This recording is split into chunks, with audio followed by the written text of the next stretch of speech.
Bem, o ato de hoje vai ser com a. A gente vai falar sobre espiritismo, né? Bem, na verdade, o que que eu enxergo do espiritismo, né? O espiritismo ele foi a base de todo o processo dos desenhos astrais. Por quê? Porque eu queria fazer um estudo a respeito da metapsicologia, que é a ciência a partir da psicologia que estuda os eventos que, que são observáveis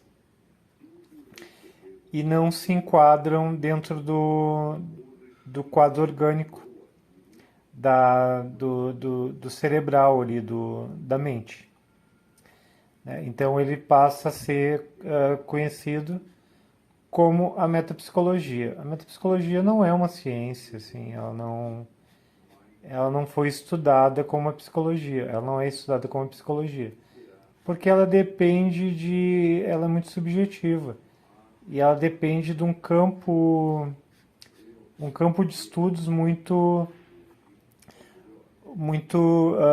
prático, né? Então isso não acontecia.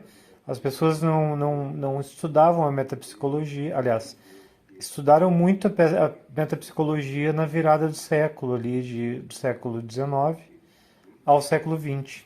Ali, todo o espiritismo ele se desenvolveu através de observações de cientistas que estudavam a metapsicologia.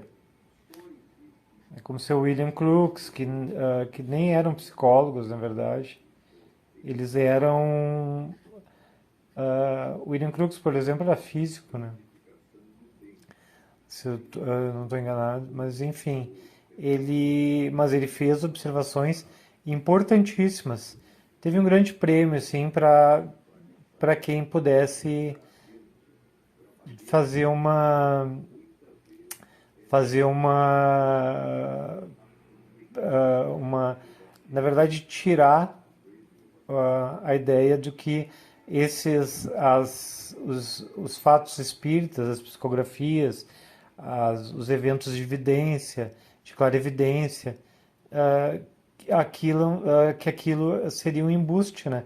Tirar essa ideia de que eram algo que acontecia, que eram eventos praticados por médiuns, né? Que existia mesmo algo que não era, que a ciência não conseguia observar. Daí o seu William Crookes ele fez o Tratado da Metapsicologia, né? Que é um livro onde ele coloca as observações dele dessa época. Inclusive ele não conseguiu provar, né? Ele não era uma pessoa voltada ao espiritismo, apesar do espiritismo reconhecer muito o trabalho dele. E esse termo ele ficou vagando, assim, né, na metapsicologia até Freud. Freud daí ele colocou a metapsicologia como uma grande bruxa, né? A gente não tem domínio sobre os eventos, sobre os estudos dos eventos, então Freud achou melhor não falar a respeito da metapsicologia, mas citou ela, né?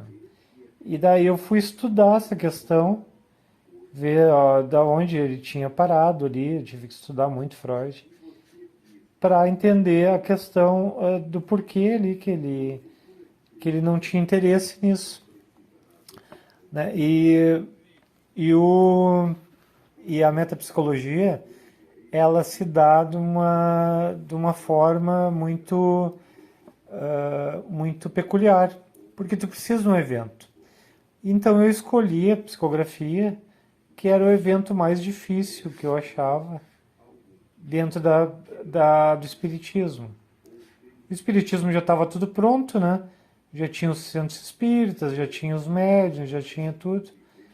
E eu nunca fui médium, né? Não sou médium, não tenho nenhuma dessas características ali que formam a pessoa que é ligada ao espiritismo e que é ligada à mediunidade, né? Aliás, que faz ela com a mediunidade. Bem, eu não sendo médium, não sendo espírita, né?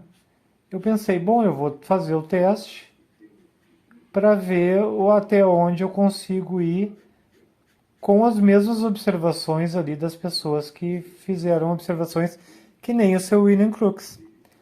Teve vários, teve Gabriel Delany ali, teve Schopenhauer, teve Arthur Conan Doyle, teve, enfim, né, são diversas pessoas uh, que fizeram observações a respeito dos eventos que aconteciam, do espiritismo. Então, o que, que acontecia? Eu, através dos estudos deles, eu consegui observar que eles tinham sempre uma mecânica para aquilo. E eu pensei que, bom, eu vou repetir essa mecânica e vou tentar, né, fazer com que isso ocorra. E foi o que aconteceu. Eu, a partir de uma caneta parada, assim, só que eu não entendia que a caneta parada iria fazer um movimento mágico. Eu entendi que a caneta parada ia ter uma força que ia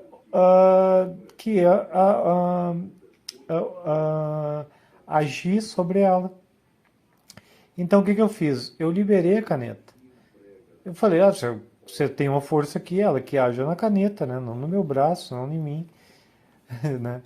E foi onde ocorreu, né? Onde eu consegui perceber que os movimentos aconteciam dessa forma. Então, de que maneira eu consegui observar isso?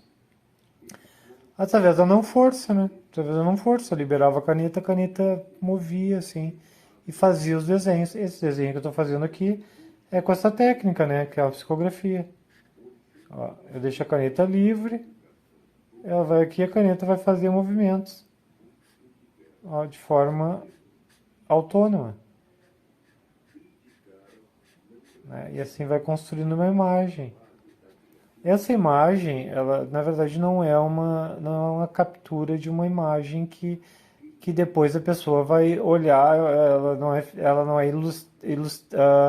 não tem a capacidade de fazer uma ilustração. Aliás, pode ter, né? Mas eu ajo dessa forma, construindo essa forma, que é um hipnograma. Aqui depois, claro, ele vai fazer mais desenhos aqui, vai fazer mais traços.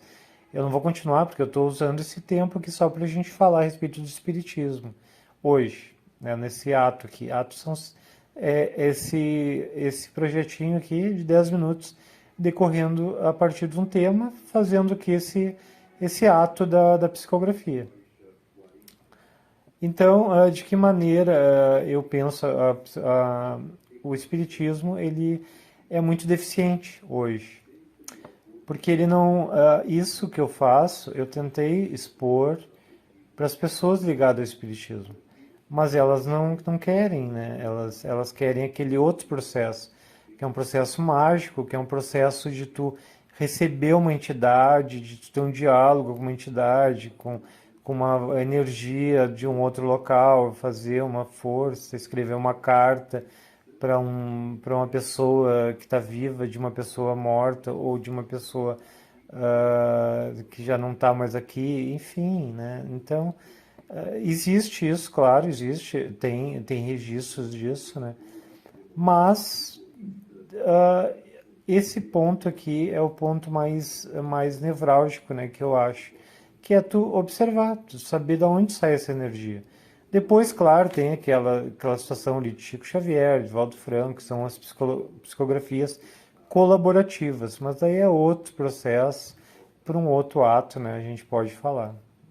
Então eu convido vocês já, né, a participarem desse outro ato falando da psicografia colaborativa.